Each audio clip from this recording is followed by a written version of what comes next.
અનેક જન્મના પુણ્યના પ્રતાપે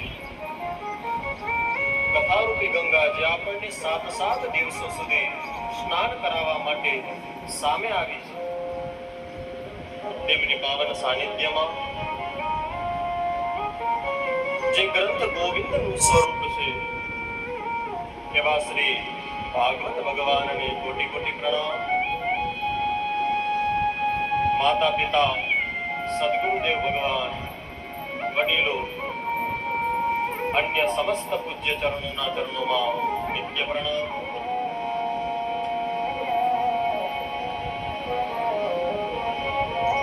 પાઠમાં બેઠેલા ભૂદેવો, કથા શ્રવણ કરવા માટે આવેલા માતા, બહેનો, ભાઈઓ, વડીલો, દરેક શ્રોતાઓના, દરેક વૈષ્ણવોના હૃદય કમળમાં બિરાજિત વિરાટ સ્વરૂપ પરમાત્માને કોટી કોટી પ્રણામ.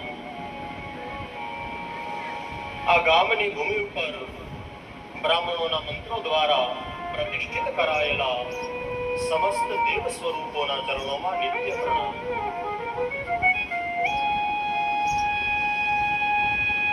ભગવાનની કૃપા હોય તો જ આવો રૂડો અવસર આપણા આંગણે આવે છે. કથાના દ્વિતીય દિવસે આપણે મહાત્મ્યની હજી કથા શ્રવણ કરી રહ્યા છીએ.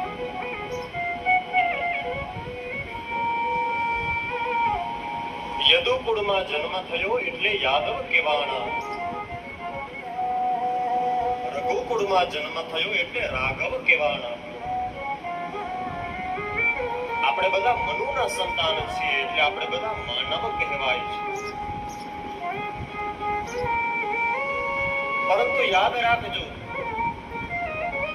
જન્મ તો મનુષ્ય યોનિમાં થયો જ છે, પરંતુ જ્યાં સુધી મનુષ્યત્વ ન આવે ત્યાં સુધી આપણો આ અવતાર, આપણો આ જન્મ એ સાર્થક નથી થતો.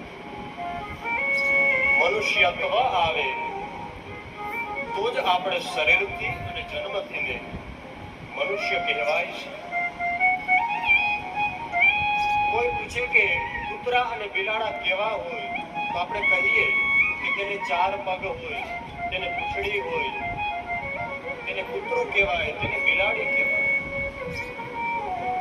કોઈ પૂછે કે માણસ કોને કહેવાય તો જેની અંદર મનુષ્યત્વ હોય તેને માણસ કહેવાય. જન્મ તો થયો છે માનવમાં, પરંતુ કોઈ ગરીબને જોઈને માનવતા ન જાગે.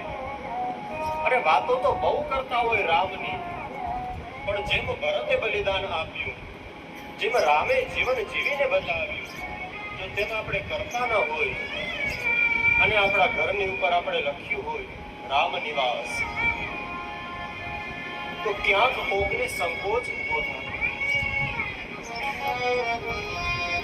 રામના ભક્તો પોતાની મર્યાદાથી ઓળખાય છે. માટે જીવનમાં મનુષ્યત્વ આવવું જોઈએ. બ્રાહ્મણ તો હોય પણ બ્રાહ્મણત્વ ન આવે ત્યાં લગી તેના કપાળ ઉપર તેજ જોવા નથી મળતું. મનુષ્ય તો હોય પણ મનુષ્યત્વ ન આવે ત્યાં લગી તે બીજાને કોઈને પણ મદદ ન કરી શકે. એક સમય હતો કે રાક્ષસો પાતાળમાં રહેતા હતા. એક સમય હતો કે કોઈ પણ સારું કાર્ય કરીએ તો રાક્ષસો આવી અને કામમાં વિઘ્ન આપતા. હવેના સમયમાં મનુષ્યોના મનની અંદર જ એ રાક્ષસો પ્રવેશ કરે છે. આ કળિયુગ છે ભાઈ. આ યુગમાં પ્રત્યક્ષ રાક્ષસો આવતા નથી. આ યુગમાં પ્રત્યક્ષ દેવતાઓ પણ આવતા નથી. કોઈ વ્યક્તિ બહુ સારી રીતે સારું જીવન જીવતો હોય તો ક્યારેય અભિમાન ન કરવું, કારણ કે દરેકની અંદર દેવ પણ હોય છે અને દરેકની અંદર દૈત્ય પણ હોય છે. જો તે સારું કામ કરી રહ્યો છે તો તેનો દૈત્ય બેસી ગયો છે અને એની અંદર દેવ જાગૃત થયો છે. પરંતુ જો અભિમાન કરે તો દેવ પણ બેસી જાય અને દૈત્ય જાગી જાય.